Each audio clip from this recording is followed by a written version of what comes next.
Welcome back. Okay, today we are getting a new divine, and we will indeed be hatching 2 new divine dragons, which you can probably predict what they are from the hatchery.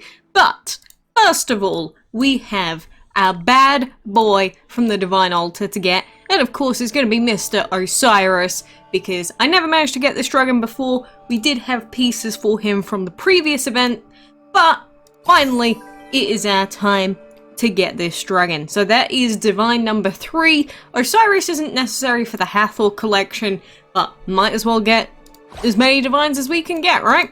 So that is our 3rd. Of course, the final divine that we could get would be Hephaestus, and we might as well spend all of our, holy talismans right now. Question is, will I actually get Hephaestus, considering we are only a 3rd of the way there? Possibly. If I decide to grind over the weekend, that may indeed happen. But let us pop in our Osiris, and I will pop in our glitter dragon egg into this hatchery as well in a moment.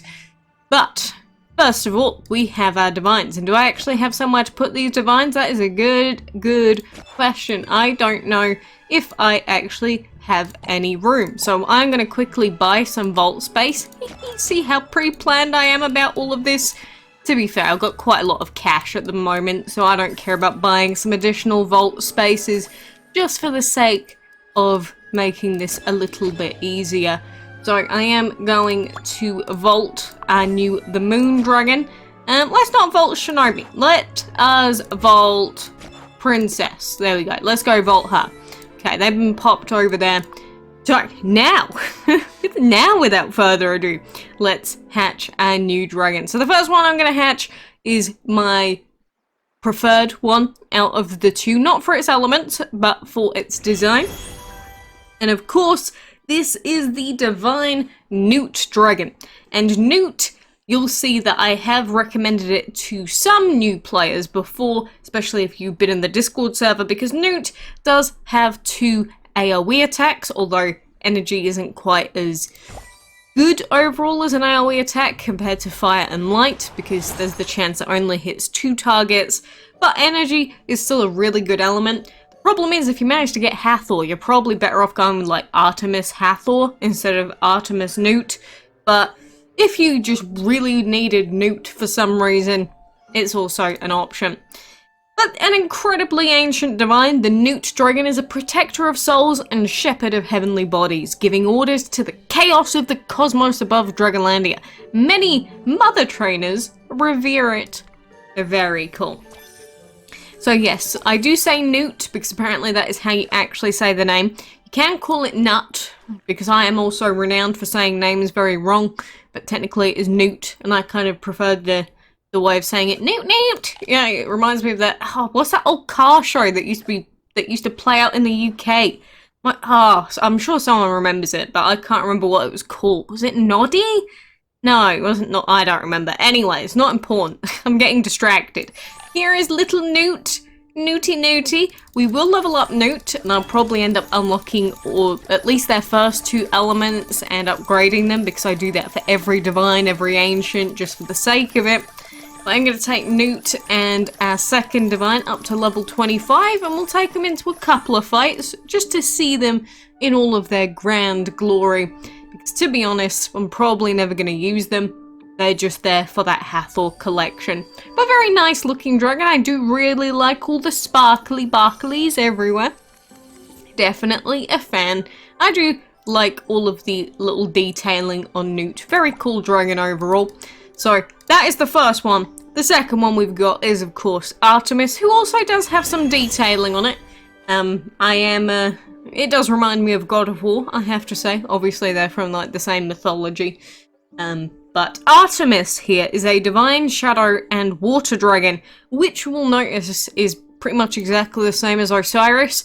It's just Artemis actually has a use because you can get Hathor with it out of the collection. The thing with Artemis is that because it does have the water and divine elements, if this is your first divine and you only had an option of 1 altar dragon, definitely Artemis is going to be probably the better pickup. Because having water is more important than getting AoE first for dungeon. But anyway, the Artemis dragon is a mystical protector of Dragonlandia's wild animals and female dragon trainers. This beautiful beast can be glimpsed in moonlit woods, but don't stare, or you may not survive. The protector of females. Is Artemis truly the true White Knight? Possibly. There might be Rake. But again, there's lots of nice detailing on a lot of these divines, and Artemis has a lot of blue symbols and everything all over it, and very glowy. It's not that I hate the design of Artemis. I think I kind of prefer the baby form to the adult form, honestly. But I just prefer NUT slightly. Maybe you disagree, maybe you agree. It really doesn't matter. You know, we all have our preferences. For example, my favourite dragon being Citrine. And many people would not agree with that, but you can't stop me. You can't stop me. But this is Artemis in its adult form. Again, a very nice looking dragon overall. I do like the horns mainly. Do you call them horns? I guess you call them horns, right? What are they? Antlers? Antlers. Doesn't matter. Whatever, I keep getting distracted with little nitpicks. It does not matter at all. The thing about Artemis is the wings. Have you seen these sick wings? They're like half invisible, transparent even.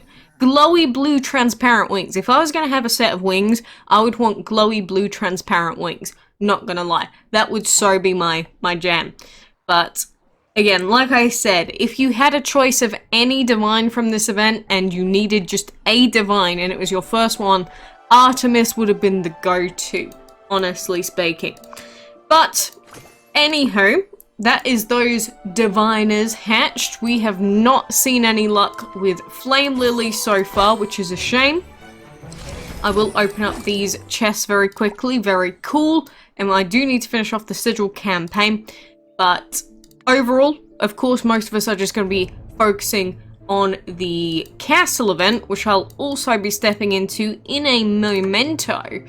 But let's take these divines for a quick squiz, because I will probably never do it ever again, which is kind of depressing. Like, why do I just ignore all of them? I don't mean to. It's just like, it's just I don't have a use for most of these divines. Like, realistically speaking, if I really wanted to, I could just ignore this entire divine event and it would make absolutely no difference to me. Especially since there aren't any major ancient divine exception dragons, and it's just Hathor being a divine exception, which is still a good dragon, don't get me wrong, because of the base stats, but compared to the ancient divines, it's just a step down, if that makes sense. So technically I could have ignored all of these dragons, this whole event if I wanted to, but I'm not going to, because DCP, and I need to make up for purposely selling Frigg. Remember when I sold Frigg? Because it was on purpose, definitely. Yeah, me too. Anyway, these two in battle, of course, you're not going to see the full potential of divines and ancients until, like I said before, you get all of their elements unlocked and upgraded to level 6. Which is the reason why divines can be difficult for new players to actually get use out of, because not only do you have to get the dragons, you also have to unlock all of their elements and everything, and it can take a while. But anywho, let's jump into Divine Party Basement. I'm currently on level 5, and we do have a new reset coming up soon, but my luck so far has been probably average to slightly below average. 4 out of 5, 5 out of 5, 4 out of 5. So we'll see what level 5 does for us. But level 5, if we do use the maps from the DML event guides channel that I pointed out the other day, this is level 5. So we'll be going mid, left, left again, and then right, which is quite simple. It's almost like lanes on a road. Or is that just me? It's like each chest has a specific lane that we must go in. I don't know, don't ask. But these levels, of course, get quite costly per path. It looks like the middle path is about 3,000. So 2,999. So 3,000 to clear out. Which means we're only going to be able to open up this one chest, which is not going to give us what we want. But then this next path is 2,998 coming off of this battle tile. So, again, most of these are going to be doable in about one reset. It's just, gotta keep logging in for every reset, gotta do every quest, gotta do everything you can. Otherwise, you'll be screwing yourself over. Plus, let's hope that we've actually got all the elements that we need for these battles, because I have not checked properly. Do what I say, not what I do. I'm a great example of that. I can say to you 700 times, use the DML wiki guides to show you which battle has elemental restrictions, and I won't do it myself because I'm lazy. Plus, I have most of the elements on my team, so I don't really need to check. But especially for newer players, and if you have a very limited amount of elements, you really should be checking that. But that is my tidbit of advice to you. You can take it, you can ignore me, I don't really mind. I'm used to it. I could say to someone, do not do this 17 times a day, and they'll still do it. 100%, I guarantee you. So, if it goes into your mind, fantastic. If you ignore it, it doesn't matter.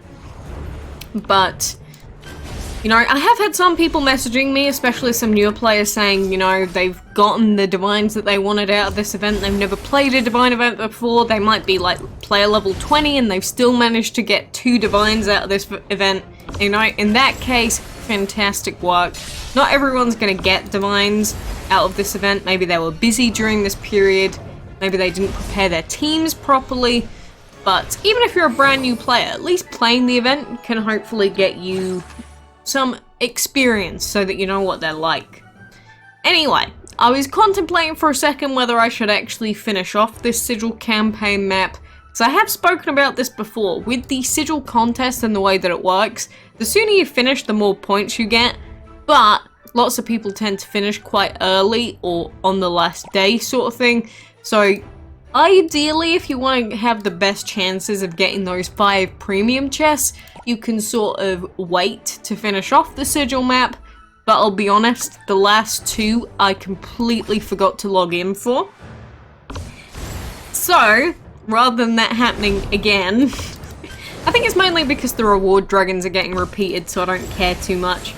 But to avoid that happening, I'm just going to finish it off now. I don't think I've got many points. We got another sea slug. Fantastic. And now we can get some more points the further on that we go. And the more we redo these fights. See, I'm in position 5, which, with this many days to go, probably means that we're gonna get knocked down and not get the rewards that I'd like. Because remember, to get... why are you not showing me the rewards? Damn it, there they are. Top 4 to 10, we would get a singular chest. Ideally, I'd want 2nd, 3rd, but it does depend on randomness in the sense of other people finishing at the same time as you. I don't care too much. It's gonna be such a long journey to actually get all of the acceptance sigils that I need now, because obviously I'm at epic sigil rarity now. Which means that you have to open a lot of premium sigil chests. I'm not talking the normal chests, I mean premium sigil chests. And you have to hope for some good drop luck and lots of token or trinket wasting. But, you know, I'm not holding my breath. My dragons are fine with their sigils right now. Question is whether I want to change them up anytime soon. The answer is no. But obviously the more acceptance sigils we get, the better off we'll be, so then I can pop them on the remaining 2 dragons. Because, look, all things considered, those are the only 2 sigils I actually need. But we don't need them straight away. It's not a massive, massive problem not having them for me right now. But having both of them, rather than just one epic sigil, will probably make dungeon easier. Is the reason why it's an eventual goal. But like lots of things in DML, just like with DCP and Dark Hunter, who I will probably never ever possess, they are very long-term goals. Just like legendary sigils, very, very long-term goals. We might get Pinata one day. You know, only another 20k. We're actually not that far off. We've been getting a lot of dragons these days. We'll be at 700 before we know it, especially if I manage to get Chemistry and Flame Lily this week, and Pyramid, then the Arena Dragons, Hephaestus, and we'll get Osiris and Hathor. Man, just so many dragons coming out of the wazoo. Although I'm probably going to have to spend quite a lot of gems in the dungeon this week, because I've been busy. But oh well, it happens to the best of us at the best of times. I'm not too bothered. I just really want Flame Lily. It's not coming out. And plus with Flame Lily, if you're not using a double egg relic, it does actually share the same breeding time as clay. So that majorly sucks, honestly. It really does. Breeding chance super low, shared breeding time, as bad as it gets basically.